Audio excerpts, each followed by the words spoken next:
जोहार, जय आदिवासी, जय आदिवासी। एक तीर एक कमान, एक तीर एक कमान। અને ટ્રાઇબલ ટ્રેડ ફેરમાં આપ સૌનું હાર્દિક સ્વાગત છે. ખાસ કરીને માનનીય આનંદભાઈ, આ દૂર દૂરથી પધારેલા મિત્રો, ભાઈઓ અને બહેનો, આજે જે પ્રમાણે માનવ મહેરામણ ઉમટી રહ્યો છે અને સમાજની અંદર જે જરૂરત છે એ જરૂરતને પૂરી કરવા માટેનું આ એક માધ્યમ બન્યું છે, એનો મને ખૂબ જ આનંદ છે. હું તમને સૌને ખૂબ ખૂબ અભિનંદન આપું છું કે કાર્યક્રમને તમે સૌએ સફળ બનાવ્યો છે. આજે પરિસ્થિતિ એ છે કે પાણી મેં મીન પ્યાસી મુજે દેખત આવે હંસી, કે પાણીમાં માછલી તરસી છે. ચારે બાજુ એટલા બધા ઉદ્યોગ ધંધાઓ, વેપાર ધંધાઓ છે અને બીજી બાજુ આપણી યુવા પેઢી છે એ બેકાર છે. તો આ જે ગેપ છે પૂરવા કરવા માટેનો આ એક માધ્યમ બનાવ્યું છે કે જેના થકી પ્રેરણા મળે, માણસને એક વિચાર આવે કે મારે ધંધો કરવો છે. એ આ જે કાર્યક્રમ છે એની ઉપલબ્ધિ છે. આજે પરિસ્થિતિ એ છે કે આપણા સમાજને કોઈ ગણતું નથી. આજે આપણા સમાજમાં 1 કરોડની આજે ભારત દેશે 10 કરોડની વસ્તી છે અને છતાં પણ આપણો જે મહિલા વર્ગ છે એનું શોષણ થઈ રહ્યું છે. આજે એમનું અપમાન થઈ રહ્યું છે. આજે યુવા પેઢીનું અપમાન થઈ રહ્યું છે. તો તેવા સંજોગોની અંદર આપણા માટે આજે ઇઝરાયલ નાનો ટચુકડો દેશ છે પણ એ આખા દુનિયાને ધ્રુજાવી રહ્યું છે. કેમ? પાટીદાર સમાજ છે, બહુ ઓછો, આપણા કરતા ઓછો સમાજ છે. એની 150 વર્ષ પહેલા આ જ પરિસ્થિતિ હતી. આજે કેમ એટલું તાકાતવર છે? એનું મૂળ કારણ છે કે ઉદ્યોગ ધંધાઓમાં એમના લોકો પરેલા છે. ઉદ્યોગ ધંધાની અંદર એમની નસે નસમાં છે. આપણા વિસ્તારની વાત કરીએ તો એક તાલુકાની આવક 500 કરોડ રૂપિયાની આવક છે. કેટલી? 500 કરોડ. એ પૈસા જાય છે ક્યાં?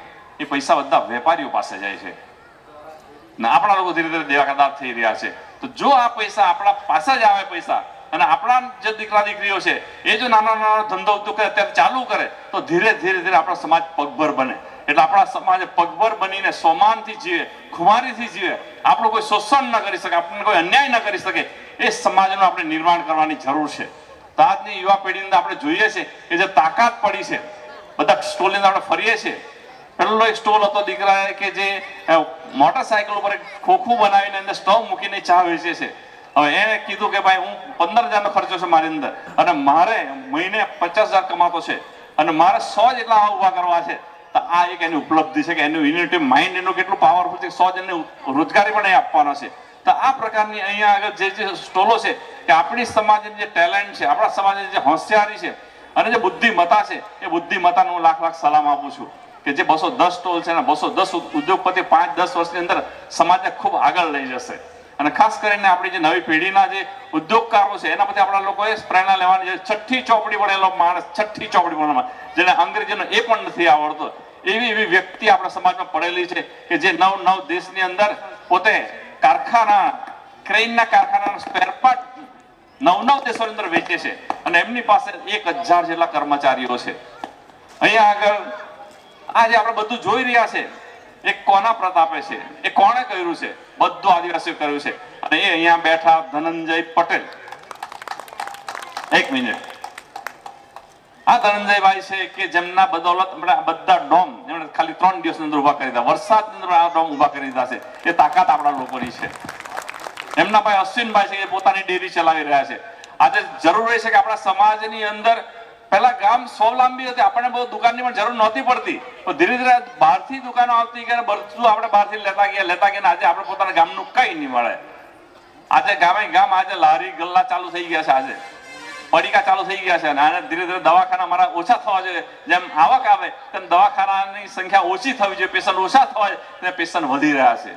તેનું કારણ છે આ બહારની વસ્તુઓ. અને આપણે જે ખાતર ને દવાઓ વાપરે છે અને જે ઉત્પાદન વધારવા માટે આપણે ખાતર નાખીએ છીએ એનાથી આપણી રોગ પ્રતિકારક શક્તિ ઓછી થાય અને આપણે રોગનો ભોગ બનીએ છીએ. તો આપણા લોકો અહીંયા જે સ્ટોલ આપણે જોયા છે ઓર્ગેનિક, સજીવ ખેતીવાળા, કુદરતી ખેતી આધારિત જે પ્રોડક્શન કર્યા છે એ આપણા માટે ખૂબ જ જરૂરી છે અને એની ડિમાન્ડ બહુ મોટી છે. અને એટલા માટે આપણા લોકો ધીરે ધીરે એટલીસ્ટ આપણે જે ખાઈએ તે તો ખાતર વગરનું અને દવા વગરનું ખાઈએ તો આપણી જે નવી પેઢી છે એ તંદુરસ્ત બને. અને એટલા માટે હવે જે પ્રમાણે આપણી તંદુરસ્તી વધારવા માટે પણ જરૂર છે. આ ધંધા ઉદ્યોગ આપણે પગભર બનીને સમાનથી ખુમારથી જીવવા માટે પણ આ વસ્તુ ખૂબ જ જરૂરી છે. તો આ તબક્કે વધુ ન કહેતા બધા રાહ જોઈ રહ્યા છે કે નૃત્યો નિહાળવા માટે. તો ફરીથી હું આપ સૌને અભિનંદન આપીને વિરમું છું અને નવી પેઢી સમાનથી જીવે, ખુમારીથી જે પગભર બનીને જીવે એ આશા અપેક્ષા સાથે વિરમું છું. જય આદિવાસી.